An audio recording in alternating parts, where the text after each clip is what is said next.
নমস্কার, আড্ডায় তনুশ্রী ইউটিউব চ্যানেলে আপনাদের অনেক অনেক স্বাগত। আমি তনুশ্রী, আর এই ভিডিওটা হচ্ছে কার্তিক পুজোর ঠিক দুদিন আগেকার ভিডিও। তো আমার বাড়ির জন্য আমার একটা শোকেসের দরকার ছিল। আলমারিতে খুব বেশি জামা কাপড় আমার আর ধরছিল না, তো সেই সন্ধানের জন্যই আমি গিয়েছিলাম একটা আলমারির শোকেসের দোকানে। তো এইটা ওখানকারই ভিডিও।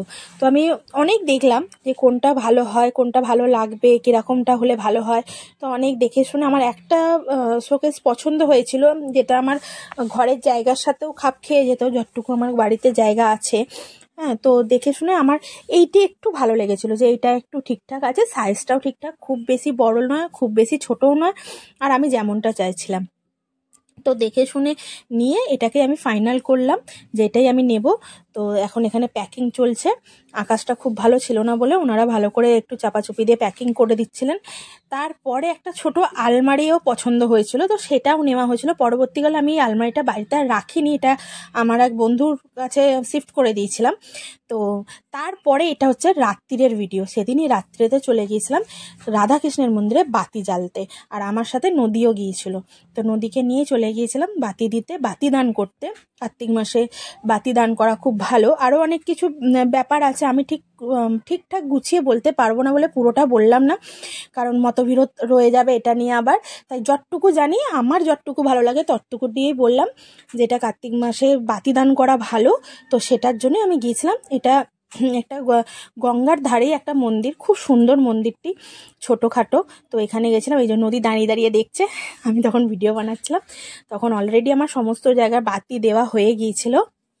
সাজানোর পরে এই বাতিগুলো আমি একটুখানি তুলে নিচ্ছিলাম। আর মন্দিরটির ভিতরেতে আমি সামনের দিকে দিয়েছিলাম, প্রথমে মন্দিরটা খোলা ছিল না, তো না থাকার জন্য আমি সামনের দিকেই একটু দিয়েছিলাম। তারপরে ওনারা খুলে দেওয়ার পরে আমি বাতি জ্বেলেছি। তারপর এখানে গঙ্গাতে আমি দীপদান করছিলাম। এখানে প্রথমে নদীকে দিয়ে করালাম, ও করলো, করে টোরে বসেই আছে দেখছে। আর সব থেকে ভালো ব্যাপার হচ্ছে, আমরা যখন যাই তখন কিন্তু ভাটা ছিল, তার কিছুক্ষণ পরেই বান আসে, আর সেই মুহূর্তেই আমরা ছাড়ছিলাম। তো কত জলের স্রোত এখানে দেখা যাবে, এটা কিছুক্ষণের মধ্যেই ঘুরে ফিরে বাতিগুলোকে নিয়ে একদম করে চলে যাবে। এই যে এখানে দেখতে পাচ্ছেন, ভিডিওর মধ্যে দেখা যাচ্ছে জলের স্রোতটা ভীষণই জোরে আছে। এরপরেই ঘুরিয়ে নিয়ে একদম পুরো তীরের বেগে ছুটবে। এখানে বাতিদান করে টোরে বেশ মনে শান্তিও লাগলো, ভালো লাগলো এই রিচুয়ালসটা করতে। আমার আর নদীর দুজনেরই খুব ভালো লাগলো। আর এই যে দূর অবধি যখন চলে যাচ্ছে তখনও আমরা দেখছিলাম। আর বাড়ি আসার পরে আমার একটা পার্সেল ছিল, আমার হেডফোনটা খারাপ হয়ে গিয়েছিল, সেটাই আমি অর্ডার দিয়েছিলাম, আর সেটা এসে গিয়েছিল। তো সেটা আমি এখন খুলে দেখছি যে কেমন কি এসছে না এসছে। আর আমার এরকম ওপেন করতে পার্সেল খুব ভালো লাগে, সেটাই করছিলাম। তার সাথে সাথে একটু ভিডিও করে নিলাম আপনাদেরকে দেখাবো বলে।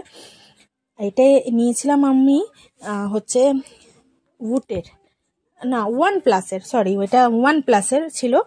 আর হেডফোনটা, আর আমি দেখাচ্ছিলাম তখন যে কোথায় চার্জের পয়েন্ট, কোথায় কি সাউন্ড কোয়ালিটি কেমন।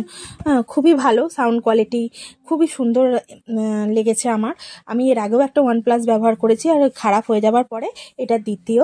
তো কেমন লাগলো ভিডিওটা জানাবেন। আজকের মতো এতটুকুই, টাটা।